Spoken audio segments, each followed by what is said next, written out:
The dumbbell front raise is the least effective use of your time in the gym. When we're out there training for symmetrical shoulders, we think we need to isolate every single portion of our shoulders, but that's just not true, especially when you're putting stress in the wrong places, when you're duplicating an idea and hitting a muscle that you hit way too much of in the gym anyway, and when you're doing it with patterns that you just don't really need. So let's break it all down now.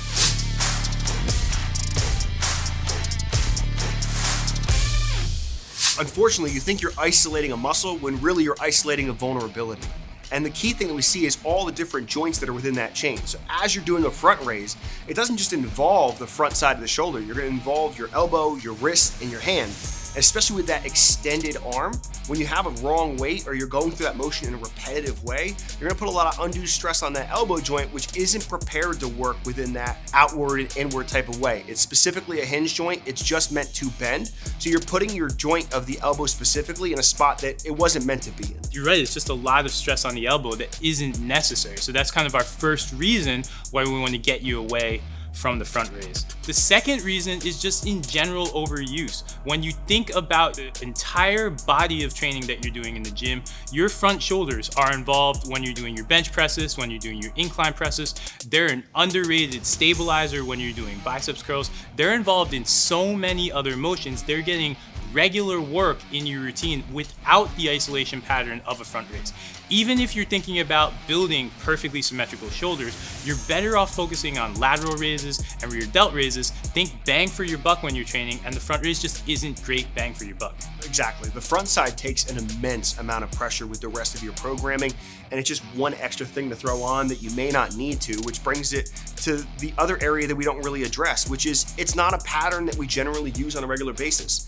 Rarely in my schedule of my daily routine am I going to have to lift up weights with a fully extended arm to emphasize that front side shoulder. Most patterns that we do are going to integrate the joints to do their job so there's ease within an area. Our body doesn't like to go into specifically and encourage challenging situations unless there's a certain benefit from it. And when it comes to the front raise, the benefit is so low that it's just not even worth doing. From a movement perspective, from a function perspective, the job of that shoulder is to elevate the upper arm and move us into an overhead position. And when else are we hitting that? We're getting that with shoulder press variations. So it's just not really worth spending all that time grabbing light dumbbells or grabbing overly heavy dumbbells that you can't handle, creating that elbow stress and spending too much time on the front raise. If we're looking to troubleshoot the specific areas that the front raise has, there's a few ways that we can actually dial it down. The first way we're gonna look at it is by hitting those other areas of the deltoid or the shoulder like we discussed, which will be focusing on a lateral raise. The lateral raise is gonna incorporate your front side deltoid in a way that's gonna be helpful, but it's not gonna 100% emphasize it and isolate it on its own.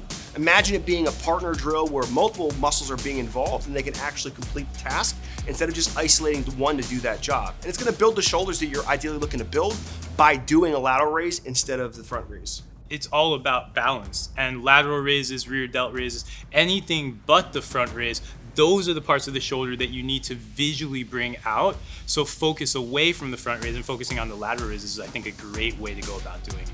The other option really out there is any sort of shoulder press variation, because when we think from that function standpoint, what our shoulder is supposed to do, what that front delt does, is it drives us into that overhead position. And if you actually look at the mechanics of a properly done shoulder press, to some extent, it's getting that upper arm out in front of you and going overhead. So we're hitting the idea that we would hit during a front raise. We're just doing it, one, with more load, which is gonna help build that front shoulder even better.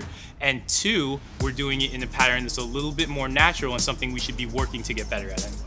Yeah, and if we're looking to troubleshoot the other aspect within it of overuse and finding something that's more beneficial, you can add in an exercise like push-ups, which will do a great job of identifying that front side of the shoulder. It's gonna integrate the chest as well, which will give it some ease when it comes to the stress being distributed across this area.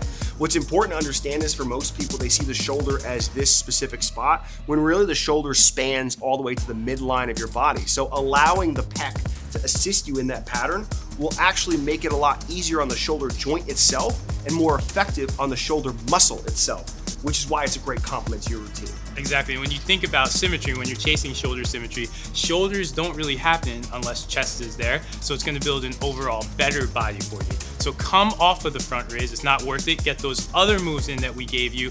Come at us if you have issues, but it's not going to work.